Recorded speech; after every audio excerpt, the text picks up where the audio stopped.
Forced conscription and massive campaign of mobilization taking place in Eritrea after the country launched joint military campaign along with Ethiopian forces against Tigray. According to Asana Eritrea television station, the conscription is taking place in most part of the country, especially in Agala and Kamhara, a town in the southeast of Asmara. The TV station also reported draftees of Karen, the second largest city in Eritrea, have already joined the Eritrean Defense Forces. Last week, BBC reported that mobilization notices were distributed in the capital Asmara, in Karen, the western town of Tesanai, and other areas. Earlier to this report, multiple outlets, including the BBC Tigrinya, published that Eritrea has called up its reservists to join the army, with Eritrea's Information Minister Yamana Gaurameskal admitting the call on the reservists, dismissing the report on the mobilization of the entire Eritrean population. These reports comes out following the resumption of hostilities in Tigray, with Ethiopia, Eritrean and Amhara forces launching a joint military campaign breaking the humanitarian truce declared in March of 2022. In brief interview with Tigray television, Eritrean senior political analyst and activist Yosef Gorot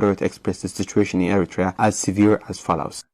First of all, what they do is they target a village or a district, and then they surround it in the night time, and in the wee hours of morning they get into the village before the villagers leave to work in the fields. Whenever they don't find the young men and women that they are looking for, then what they do is they order the entire family. That's where the collective punishment comes. They order the entire family out of their houses and throw them out on the streets. Literally, they will be rendered homeless. Then all of their property is taken by the government. He also said forced conscription has been taking place in Eritrea for years, but it is different this time around, as it is being conducted in every square of Eritrean territory without sparing any population room. Who are the victims of this mass mobilization? Of course, the primary ones are the young men and women aged between 20 and 40. But as pointed above, there are not many of them left in Eritrea. That means that the Sha'biya feels that it has to replace them with other less potent population groups.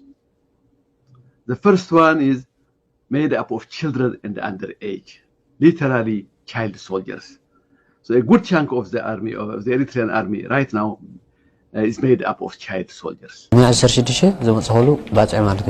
name is Saeed Saleh Hassan. I'm 16 years old, Solidar. I am from Baz, Eritrea. At first, Eritrean soldiers arrested me in a border to Sudan while I was trying to escape from Eritrea. Then they forced me to join Sawa for a military training.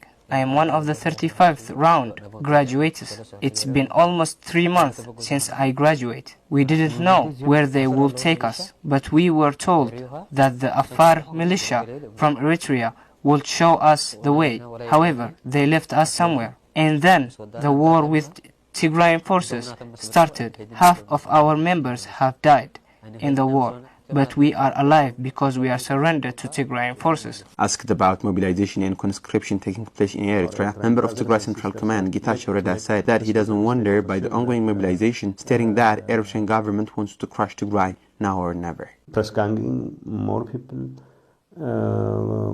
calling on its reserves to join the army, which simply shows you that it is here for the long haul. It wants to crash Tigray now or never.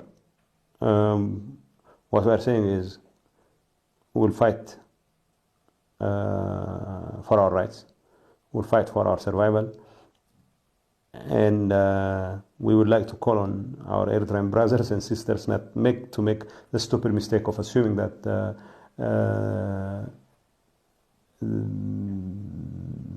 geriatrics in the Eritrean government should decide their fate and their friendship and brother relations with their neighbors and with their brothers and sisters. We'll stand our ground and we'll defend Tigray and will definitely prevail. Eritrean regime didn't fail to destroy us, not because of lack of forces, but rather because of our resolve to defend ourselves. And that resolve is there stronger than ever.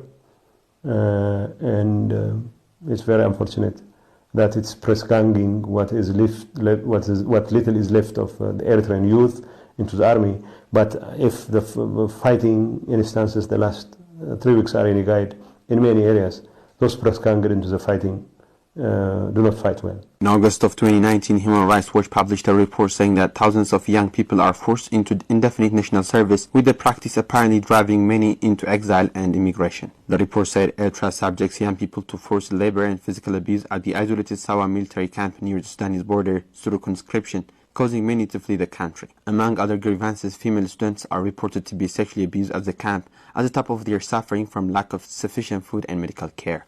The political prisoners remain in jail, there is still no free media, and the parliament still does not exist.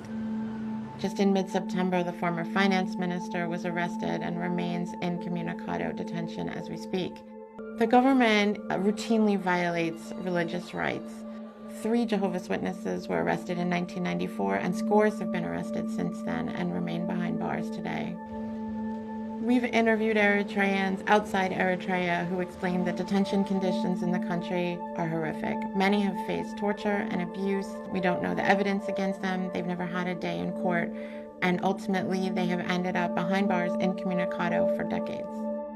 In his report submitted to UN Human Rights Council in Geneva in June of this year, UN Special Rapporteur on Human Rights in Eritrea, Mohamed Abdesalim Babikir, said Eritrea's involvement in the armed conflict in Ethiopia shines a light on the impact of the Eritrean government's system of indefinite national military service. The report that was critical of the deteriorating situation in the state noted forced military conscription, arbitrary arrests, disappearances, and torture among the violations recorded, and called the rights situation in the country as dire. The still occupied Western Tigray has seen one of the most atrocious scenes, forcing more than 1 million of its residents to be internally displaced. Our reporters spoke with Zoda Girmay, an IDP from Western Tigray, who says he's lost 3 friends while attempting to flee the gruesome ethnic-based massacres and tortures. Abraga Sensei.